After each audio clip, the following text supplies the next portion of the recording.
Hi, it's Nick on the 13th of November with a new theme for this week, and it's really returning to one of my favourite topics, really, because it's what I've been doing for the last 3 decades, which is the power of following your calling. So we'll touch on the idea of what does it even mean to have a calling, and how do you follow it, and what's involved. So really I've been following a sense of calling, I think probably since about 1984, 1985, something like that, so over 30 years now. And, I suppose back then, I was deeply mired in what I would think of now as my programming and conditioning and how I was supposed to live and what was socially acceptable. And hi Mary, it's perfect timing again. Oh great, I hope you find it useful.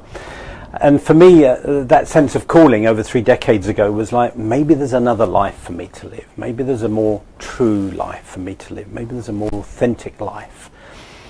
And I don't know if 3 decades ago, I suppose I was kind of awakening to the idea that I had a soul, a deeper part of me that could inspire and guide me. But as I reflect now, over the last 3 decades, I think, I make myself laugh and think, God, how much I didn't know then about how many chapters there would be in following my calling, because I feel like I'm beginning a whole new chapter now of, I'm calling it inspirational leadership, really. That's what's really kind of got my heart and soul and attention now. So I'm developing a new project, a new program around inspirational leadership. But I would never have thought that I'd have got here thinking about inspirational leadership 3 decades ago. So I'm a great believer that our calling has many chapters. There are different aspects to it.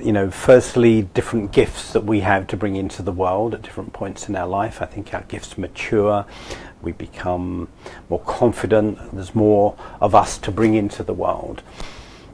And I also think there's many skins to shed, I would say. So I think a lot of it for me has certainly been, letting go of old senses of identity, letting go of old self-concepts, letting go of old beliefs about who I am and what I'm capable of. I suppose another way of saying that would be letting go of the limits of who I thought I was.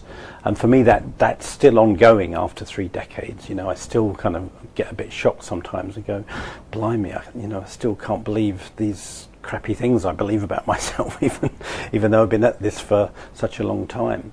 I think identifying and kind of clearing out and letting go of our own negative beliefs and negative self-concepts is a lifetime's work, really. So really I'm just setting the scene for what I'm going to be talking about this week. So yes, our calling has many chapters. I think it is about finding or refinding or recovering our power. I'm feeling like I'm in touch with a new sense of power in me now that I haven't been in touch with before. So I think our calling is also about recovering our true spiritual power, if you like, re-owning it, bringing it back into our conscious kind of capability. So excuse me. So I'll be sharing a number of ideas this week. I hope you find them useful. I'd love to hear your thoughts, but yeah, this is it. Looking at how many different chapters our calling may have, and what happens at each transition perhaps as well, because I think sometimes we don't realise our calling has many chapters. We think it's just one thing and we're going to live it out for the rest of our life, but I don't think it works that way. Or maybe it does for some people, but certainly for me there have been many different iterations of it, but they felt like one continuous evolution, but many different chapters to that evolution. And I think hopefully I'm going to live for a few more decades. I will have many more chapters to come.